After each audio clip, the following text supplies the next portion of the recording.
nos toca estudiar del versículo 9 hasta el final en el capítulo 4, pero es importante que recordemos que toda la primera parte de este capítulo Pablo ha venido dándole instrucciones claras y precisas a su discípulo Timoteo, y le ha instruido acerca de cosas del ministerio, asuntos ministeriales que Timoteo tiene que enfrentar.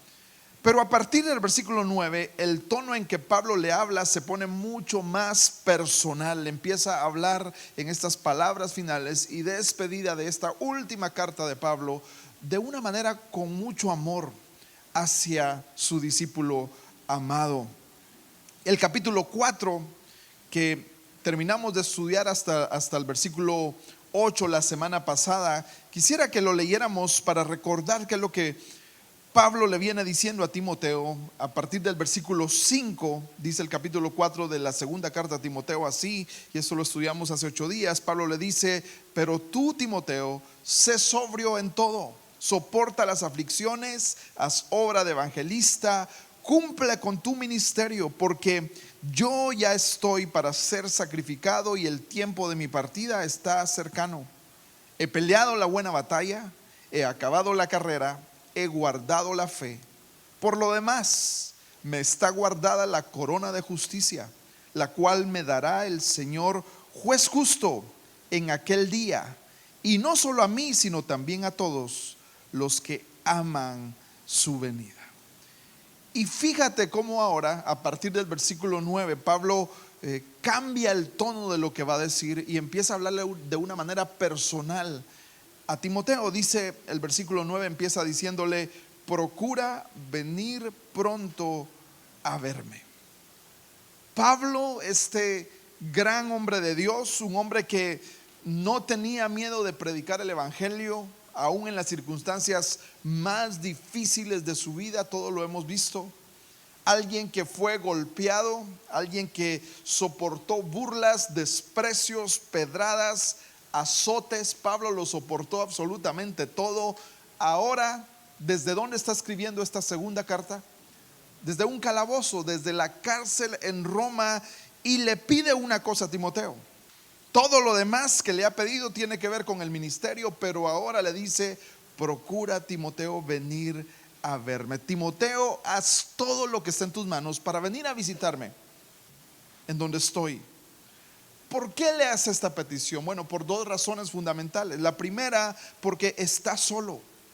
Eso le va a decir más adelante. Y todos, aún Pablo, un hombre con tanta fe, con tanta fortaleza, tan usado por Dios, el apóstol de los apóstoles, aún él, y esto nos muestra que si él lo necesitó, hermanos, todos necesitamos de la comunión del cuerpo de Cristo. Todos requerimos de la hermandad que Dios nos ha dado. La iglesia es una bendición. ¿Cuántos le dan gracias a Dios por la iglesia del Señor? No hay duda de eso. Qué importante es tener esto presente. Todos, queridos hermanos, necesitamos la comunión del cuerpo, el congregarnos, el estar unidos a un grupo de hermanos para crecer en la fe cada día. Aunque todos sabemos que no siempre es fácil. Convivir juntos no siempre es fácil. Alguien va a decir: bueno, es que hay ciertas personas que son más difíciles de tratar. Y es cierto, pero yo te pregunto a ti: ¿cómo vas a aprender a perdonar, a amar, sino con los hermanos que te ofenden? Quizás alguien no te saludó un día y tú te sentiste ofendido por eso. Bueno, es la perfecta oportunidad para que juntos practiquemos la misericordia, la gracia y el perdón. Pero la comunión entre hermanos es necesaria para crecer en nuestra fe. Y entonces Pablo le dice: Timoteo, procura venir pronto a verme. Se nota en el corazón de Pablo el deseo de ver pronto a Timoteo. ¿Por qué? Bueno, vea cómo estaba Timoteo. Versículo 10 dice: porque Demas me ha desamparado, amando este mundo, y se ha ido a Tesalónica. ¿Quién era Demas? Demas era un colaborador de Pablo. De hecho, en la carta a Filemón, 2 cartas después de Timoteo está Tito y luego sigue Filemón. Y Filemón es un libro muy cortito, solo tiene un capítulo, una sola página. Y la carta de Filemón fue escrita probablemente durante el primer encarcelamiento de Pablo, antes de Timoteo, unos 3 o 4 años antes de esta última carta a Timoteo. Y mira lo que dice Pablo a Filemón en este capítulo, que es el único que tiene. En el versículo 24 dice Pablo: Marcos, Aristarco, y aquí menciona a este mismo hombre, Demas y Lucas, mis colaboradores. O sea, Demas, del que está hablándole a Timoteo, está a la par de Lucas, a la par de Marcos, que escribió el Evangelio de San Marcos. ¿Qué pasó con él? Bueno, han pasado unos años, 3 o 4 años, y dice Pablo que en este momento final Demas lo ha desamparado. Y esto me hace preguntarme: ¿qué tan solo te tienes que sentir para usar la expresión me siento desamparado?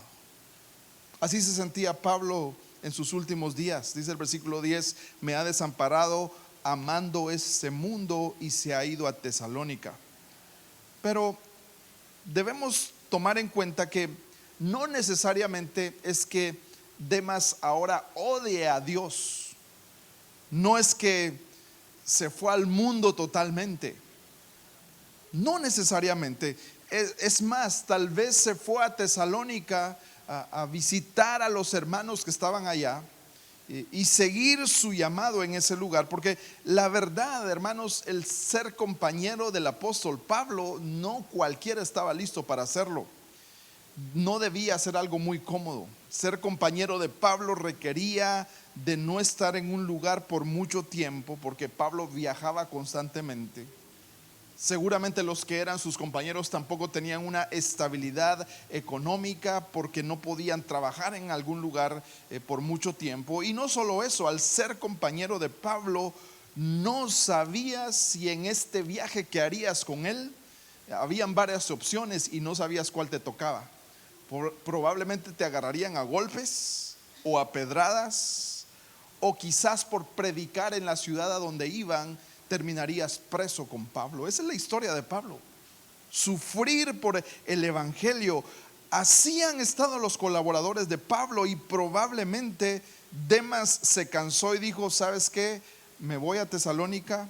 Y no necesariamente, vuelvo a repetir, apartándose del evangelio, pero prefirió vivir de otra manera y ya no seguir al lado del que había sido su colaborador, es decir, junto a Pablo. Y obviamente era algo triste para Pablo. Y esto nos recuerda una vez más que en el camino de la fe, queridos hermanos, no se trata muchas veces de llegar primero, sino de permanecer en la fe. No es una carrera de 100 metros nuestra vida cristiana, es una maratón de toda la vida. Qué importante recordar eso. Por eso el escritor de Hebreos dice: corramos con paciencia la carrera. No dice la competencia, sino la carrera que tenemos por delante, puesto los ojos en ¿quién? En Jesús, en Cristo, el autor y consumador de nuestra fe. Pero así se siente Pablo. Demas se ha ido, lo ha desamparado. Yo sé que quizás tú te has sentido desamparado alguna vez por alguien a quien aprecias mucho. Yo mismo me he sentido de esa manera. Personas que lo han dejado tirado todo y se han ido. Quizás muchos se han ido hablando mal de este lugar. Quizás tú has tenido amigos que te han desamparado, a veces porque te han cambiado por otro amigo. Eso suele suceder. Por eso el autor de Hebreos dice que nuestros ojos, nuestra mirada siempre debe estar en Jesucristo. Los ojos en Él, en Cristo, el autor y consumador de nuestra fe. Así se sentía Pablo, desamparado. Luego menciona y dice otros nombres: Crescente fue a Galacia y Tito a Dalmacia. De Crescente no sabemos nada de él, solo que fue a este lugar, a Galacia. Pareciera que él siguió en el ministerio, fue enviado a otro lugar y quizás tenía una iglesia en Galacia. tal vez tenía que atender esa iglesia. Y Pablo de alguna manera reconoce y sabe que la iglesia es más grande que él. Su ministerio no va a ser lo más importante, porque lo que Pablo le importa es que los que han estado con él sigan activos predicando el evangelio. La iglesia debía continuar. Luego dice que Tito fue a Dalmacia. Dalmacia es la zona en donde se encontraba hace algunos años Yugoslavia, que ya no existe más, pero en esa área es a donde Tito fue, seguramente también con un propósito de ministerio. Pero fíjate lo que dice el versículo 11: solo Lucas está conmigo. Y probablemente esto tiene que ver con que aunque Lucas era judío, también tenía ciudadanía romana. Él no había nacido en Jerusalén. ¿Cuál era la profesión de Lucas? ¿Alguien se recuerda? Cuando lo estamos estudiando los días miércoles, era médico, se dedicaba a la medicina. Y también creemos que era siervo de un hombre de alto rango. Él se refería a Teófilo como excelentísimo Teófilo. Entonces probablemente Teófilo era su amo, pero eso lo hizo vivir de una manera más acomodada que otros.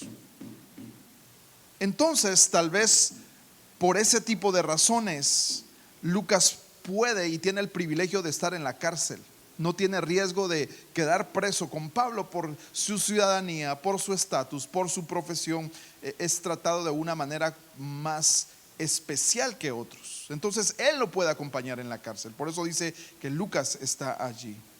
Porque cuando Pablo le dice a Timoteo: procura venir pronto a verme, para Timoteo no era muy fácil. Si Timoteo iba a visitar al calabozo a Pablo, tenía el riesgo de que esa misma noche terminara siendo el acompañante de celda de Pablo. Porque ¿por qué estaba preso Pablo? Por predicar el evangelio. ¿Y qué creía Timoteo? Lo mismo que Pablo. Así que no era algo sencillo, no era algo fácil para Timoteo. Lucas tal vez tiene esa ventaja y por eso está allí con él. Luego Pablo dice: toma a Marcos y tráele contigo, porque me es útil para el ministerio. El nombre de Marcos originalmente es Juan Marcos.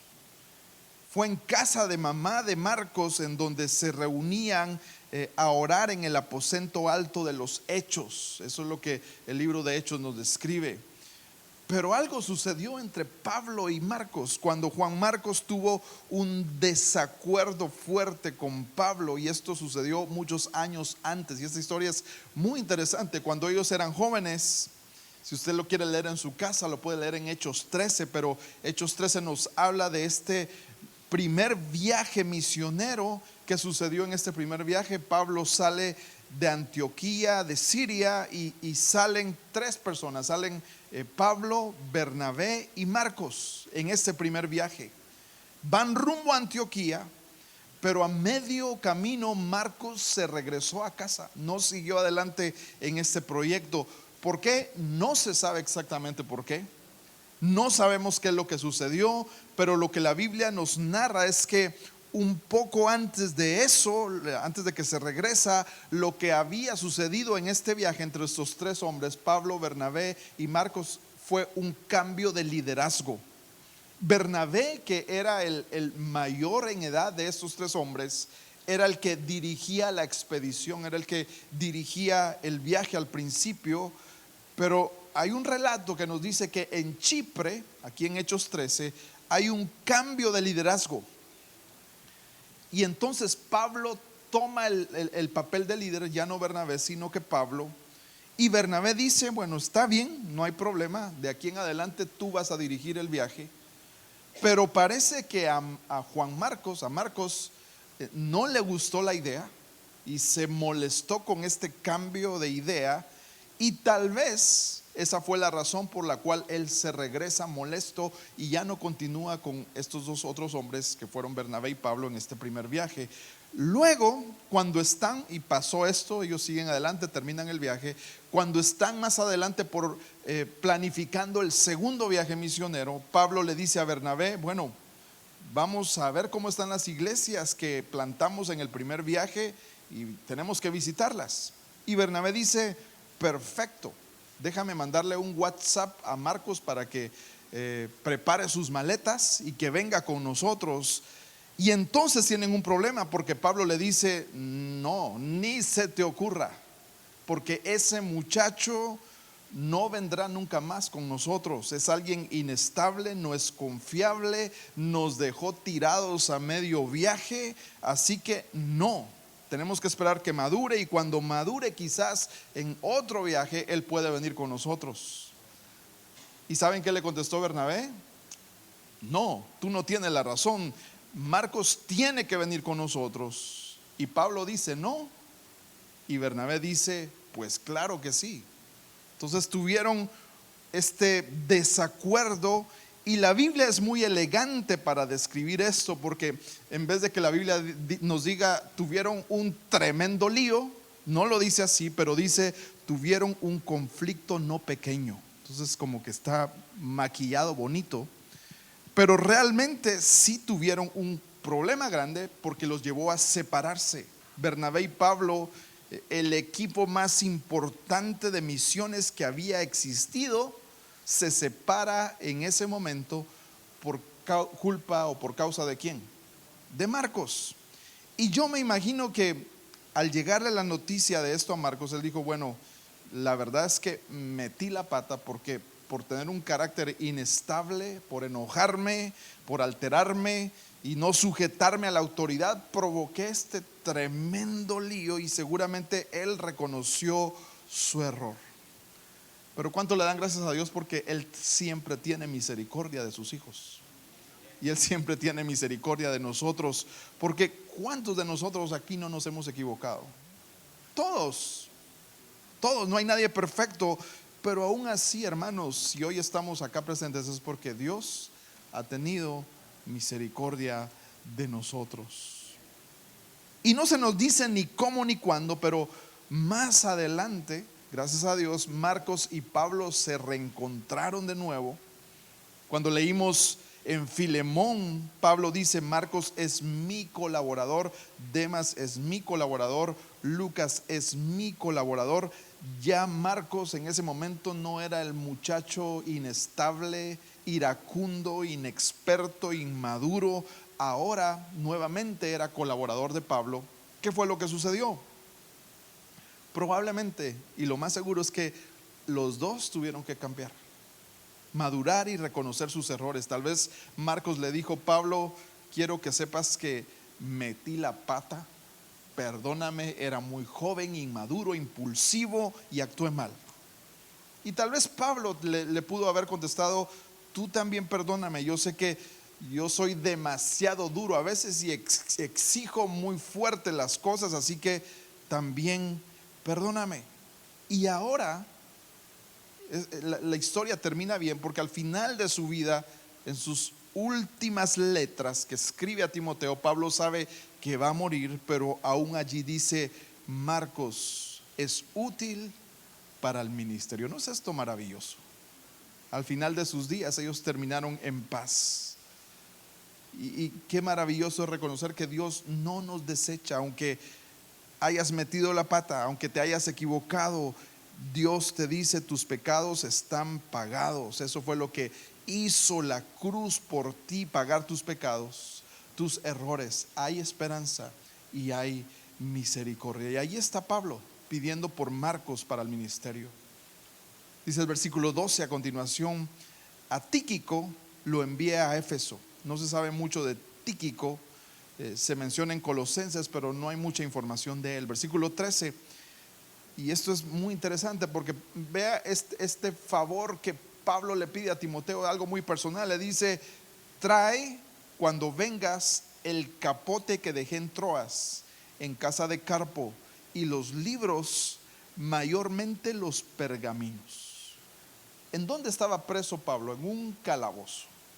El invierno estaba por comenzar, y estos calabozos eran una refrigeradora, eran muy fríos, no tenían calefacción. Los presos eran tratados como nada. Y es interesante pensar que Pablo, un hombre tan usado por el Señor, un hombre que impactó a miles de personas y millones, sigue impactando a lo largo de la historia a través de sus cartas. Hermanos, en ese momento Pablo no tenía un abrigo con que taparse. Esa es la descripción de capote, era un abrigo que él necesitaba.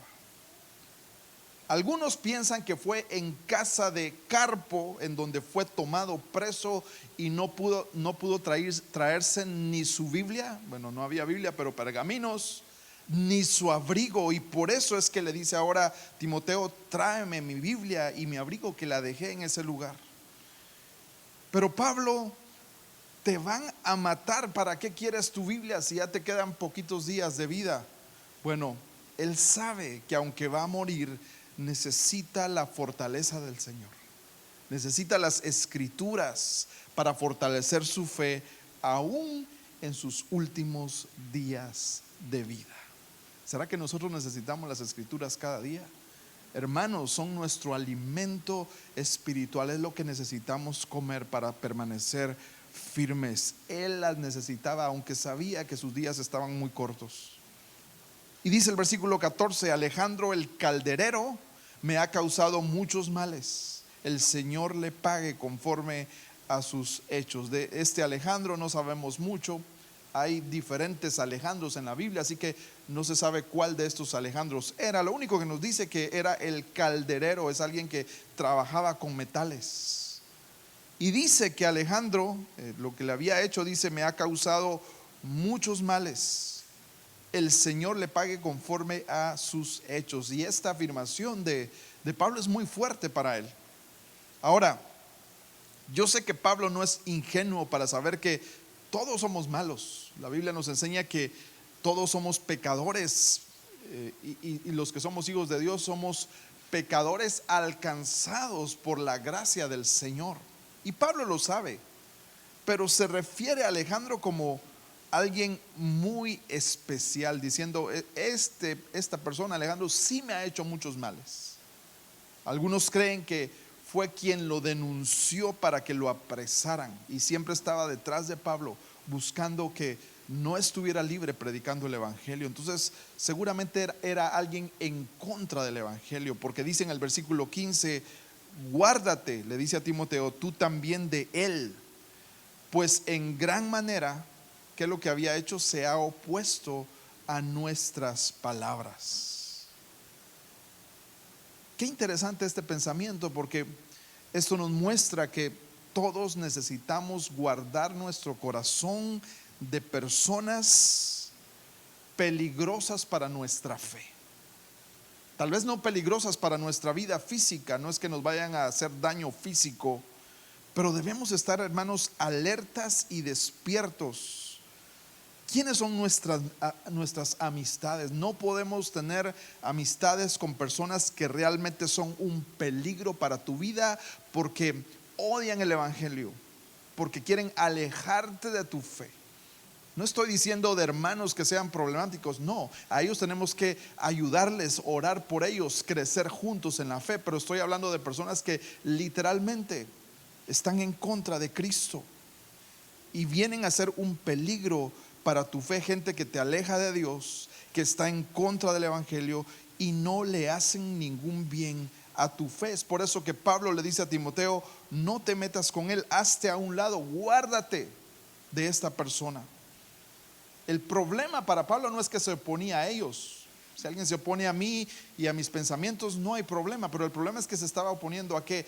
Al mensaje, a las palabras que ellos predicaban. Y si se opone a esas palabras, estaba estorbando el camino del evangelio. Y lo que Pablo le pide a Dios para Alejandro es algo terrible. Pablo dice de Alejandro, si usted lo leyó, dice el versículo, que el Señor le pague conforme a sus hechos.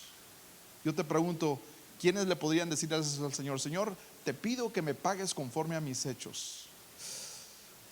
Peligrosa oración, terrible oración. Una de las peores cosas que podría pasarnos es esa, que el Señor nos pague conforme a nuestros hechos. Entonces Pablo lo que está diciendo es: Señor, yo no me voy a cobrar todo lo que Él me ha hecho de mal. no es mía la venganza, es tuya, haz tú lo que tú quieras con él. Versículo 16, en mi primera defensa ninguno estuvo a mi lado, sino que todos me desampararon. Algunos creen que esta primera defensa se refería a su primer encarcelamiento, él ya había estado preso antes. Otros creen que ya había tenido una audiencia ahora estando preso en Roma, y esta era su segunda audiencia delante del emperador romano. Sea como sea, lo que Pablo dice es: nadie estuvo conmigo, y tiene sentido, porque ¿quién quiere estar al lado de alguien que es un dirigente de la religión más perseguida en ese momento? Si Pablo está siendo juzgado, ¿por qué? Por predicar el evangelio, por ser cristiano. ¿Qué crees que alguien que diga yo soy de Pablo, estoy aquí para protegerlo, pasaría con él? Muy probablemente terminaría igual. Entonces no era fácil para ellos, y quizás por temor o por cualquier razón no estaban con él en estos momentos difíciles. Y Pablo dice en la segunda parte del versículo 16: ninguno estuvo a mi lado, sino que todos me desampararon. Pero él muestra su amor hacia ellos, dice: no les sea tomado en cuenta. ¿Por qué? Porque Pablo sabe que es difícil.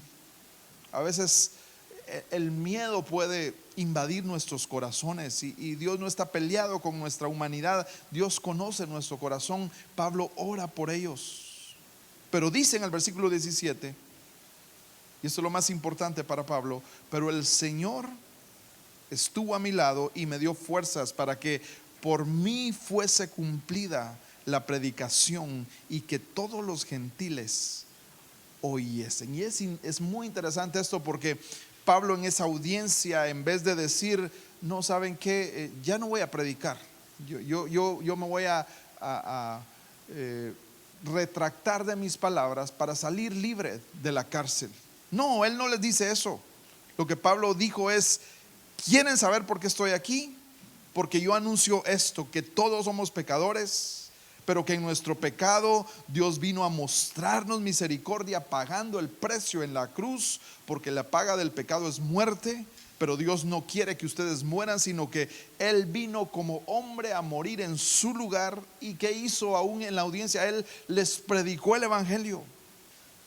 Pablo decía: a mí no me importa si yo salgo o no salgo, no me importa si muero o no muero, pero mi boca no callará de proclamar el evangelio de Cristo Jesús.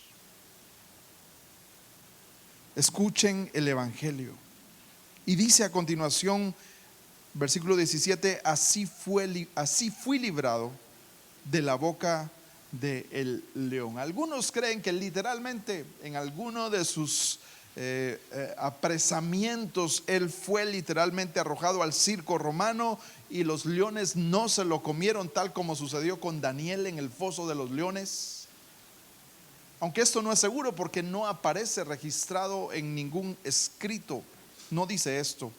Otros piensan que el león se refería aquí a Nerón, que era el emperador, que literalmente estaba detrás de él y quería acabar con su vida. Otros piensan que hace referencia a Satanás, porque ¿quién es el león rugiente que anda buscando a quien devorar? Satanás. Entonces Pablo, alguien podría decirle en este momento, porque él dice: fui librado de la boca del león. Y alguien podría decirle: pero Pablo, ¿cómo puedes decir que Dios te libró si literalmente estás en la cárcel? Libre no estás, estás a punto de morir. Pero hermanos, para Pablo la tragedia no es morir ni que lo maten. La tragedia es que él se apartara de su fe a causa de las pruebas y amara más al mundo que a Dios. La tragedia es que, habiendo yo sido heraldo para otros, había dicho a Pablo, venga a ser descalificado y no me mantenga firme. La tragedia es que yo deje de correr la carrera que tenemos por delante. Yo no sé si usted se recuerda, pero hace 8 días Pablo acaba de decir: he peleado la buena batalla, he acabado la carrera, he guardado la fe. Y la tragedia para él podría ser dejar de pelear, La tragedia es que deje de correr, la tragedia es que deje de guardar la fe. Pero hermanos, Pablo fue fiel al Señor hasta su último aliento, y por eso dice: el Señor me ha librado. Y agrega en el versículo 18: y el Señor me librará de toda obra mala. Pero lo mataron. Y entonces, ¿cómo es que el Señor lo libró? Bueno, morir por Cristo no es una obra mala. El Señor me librará de toda obra mala. Y dice a continuación: y me preservará para su reino celestial. A Él sea gloria por los siglos de los siglos. Amén. Él sabía dónde iba. Por eso él mismo había dicho: para mí el vivir Cristo, pero el morir es ganancia. No era pérdida para él entregar su vida. Él tenía la confianza y sabía a dónde iba. Iba a la eternidad con su Señor. Y ahora vienen unos saludos especiales para terminar esta carta. Inicia diciendo: saluda a Prisca y a Aquila. Prisca es el diminutivo de Priscila. Así que si usted se llama Priscila, si le dicen Prisca es por cariño. ¿Quiénes eran ellos? Bueno, Priscila y Aquila es un matrimonio que Pablo conoce en Corinto en su segundo viaje misionero, porque sus compañeros se habían quedado en otros lugares. Él conoce a este matrimonio. Cuando llega a Corinto se encuentra con Priscila y Aquila, que eran colegas, así los conoce. La profesión de Pablo era hacer carpas, casas de campaña. Ellos seguramente estaban haciendo lo mismo, trabajan haciendo estas tiendas. No se sabe si Pablo fue el que les predicó el evangelio o ellos ya conocían de Cristo. La cuestión es que hacen clic de inmediato entre esta pareja y Pablo, se identifican entre ellos, y a partir de ese momento, queridos hermanos, ahí están sirviendo con Pablo por todas partes. Se vuelven como parte muy importante en el equipo misionero de Pablo. Y a donde van Pablo, él los manda a saludar. Usted nota en varias cartas que él dice: salúdenme a Priscila y Aquilas, mándenle saludos, porque ellos van a seguir predicando. Y ahora dice: yo sé que ya no seguiré porque mis días son cortos, pero ellos seguirán. Otra cosa interesante es que Aquila es el hombre y Priscila es la mujer.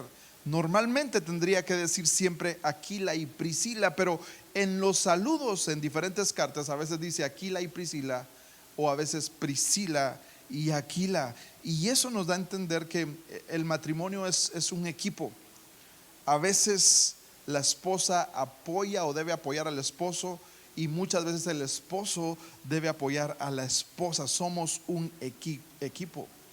Y si nosotros hemos sido puestos como hombres sobre o como cabeza de la mujer, no es para mandar o dominar a la mujer y decir: yo soy la autoridad, así que lo que yo digo es lo que se va a hacer siempre en esta casa. No, eso no es ser un hombre de Dios.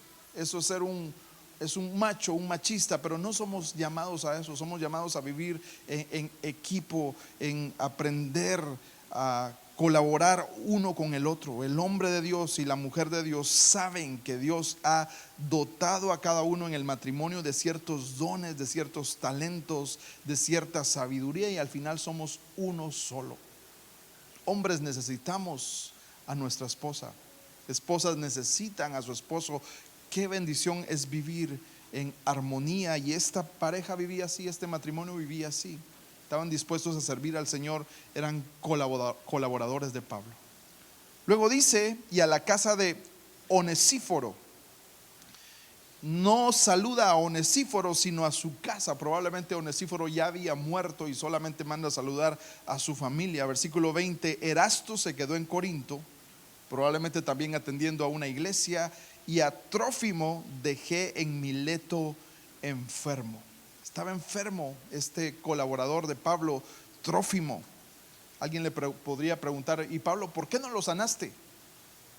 Bueno, pues porque Pablo no era súper poderoso. El que sana, ¿quién es? Dios. Dios sana cuando Él quiere.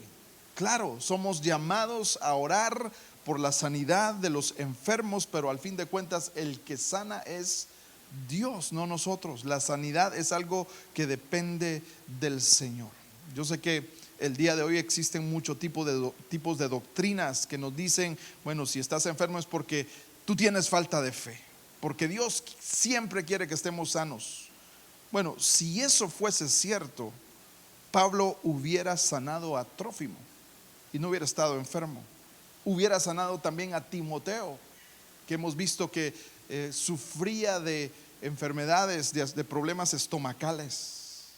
Si fuera cierto esto de la confesión positiva que hoy abunda por muchos lugares y que te dice, tú confiesa, declara, reclama y posee lo que quieres que suceda y eso sucederá porque tu boca tiene poder. Bueno, hermanos, si esa doctrina fuera bíblica, Pablo no estaría en la cárcel. Hubiera confesado salir de ahí y Dios lo hubiera sacado. Y Trófimo no estaría enfermo. Y Timoteo sabemos que va a morir más adelante y Pedro también va a ser crucificado. No funciona así. La fe se revela en entender que la voluntad de Dios, su voluntad, no mi voluntad, es buena, es agradable y es perfecta. Y la fe significa que no hay nada que no sea mejor para nuestra vida que lo que Dios ya decidió, porque Dios es un Dios soberano. Cuando yo me rindo a su voluntad y le digo, Señor, no entiendo por qué está sucediendo esto en mi vida, pero sí creo que tú tienes el control, y yo con humildad me someto a esa voluntad, nuestra fe está en acción. Pero no es retorcer el brazo a Dios para hacerle hacer lo que nosotros creemos que es bueno para nosotros. El soberano es Dios, y Pablo lo sabía.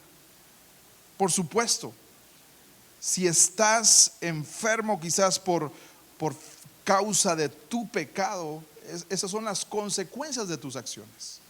Son tus propias decisiones que te han llevado ahí. Pero déjame decirte algo, aún allí, si tú estás pagando las consecuencias de tus malas decisiones, aún allí también Dios quiere extenderte misericordia para que puedas salir de las tinieblas hacia la luz admirable, porque siempre hay esperanza para los que se acercan a Dios. Y fíjate lo que dice el versículo 21. Ya vimos que él no tenía el abrigo, no tenía el capote, estaba sufriendo de frío, y dice, procura venir antes del invierno. Él sabía lo que le esperaba. Éubulo te saluda, y Pudente, Lino, Claudia y todos los hermanos. Si se da cuenta de estos dos últimos nombres, Lino y Claudia, no suenan judíos, son nombres más de descendencia romana, y esto nos muestra que el evangelio ya estaba penetrando a la sociedad romana, no solamente con los esclavos, sino también dentro de la misma sociedad de romanos. Y termina Pablo diciendo, versículo 22, el Señor Jesucristo esté con tu espíritu, la gracia sea con vosotros, amén. Es como que si Pablo le dijera, yo pronto ya no estaré con ustedes, pero el Señor Jesucristo sí estará con ustedes. Colaboradores míos, hermanos míos, les decía Pablo, yo ya no estaré, pero la iglesia sigue, la obra sigue, yo no soy indispensable. Y después dice, amén. Y después de esto, hermanos, ya no sabemos nada más de Pablo. Estas fueron sus últimas palabras antes de morir. Imagínese, 30 años de ministerio, 30 años de entrega, de empuje, de sacrificio, se acaban en este punto, en estas palabras. Y no sabemos, la Biblia no nos dice si Timoteo llegó a tiempo con el abrigo y la Biblia y los pergaminos a entregárselos.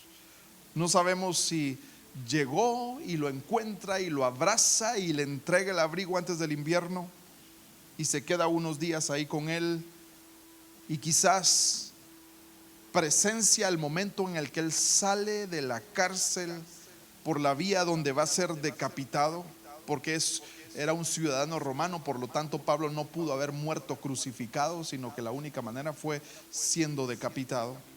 Probablemente Timoteo observó todo eso con sus propios ojos y presenció el final de Pablo. O no sé si eso fue peor, o quizás tal vez llegó tarde y no llegó a tiempo y estuvo buscándolo de calabozo y preguntaba, ¿han sacrificado a alguien? Sí, ayer sacrificaron a varios. ¿Y dónde están los cuerpos? Todos juntos en una fosa común, y ya no supo, ya no pudo ver por última vez a su maestro, a su amigo Pablo. Pero hermanos, gracias a hombres como el apóstol Pablo, la iglesia sigue. Gracias a hombres como él, nosotros hoy estamos conociendo más de Dios, de todo lo que él escribió. Porque Pablo no perdió su vida. El que pierde su vida por causa de mí y del evangelio, dice la Biblia, este la ganará. Pablo no perdió. ¿Cuál es el llamado para nosotros en esta mañana, hoy que terminamos de estudiar esta carta? Bueno, tú y yo tenemos la misma oportunidad que tuvo Pablo.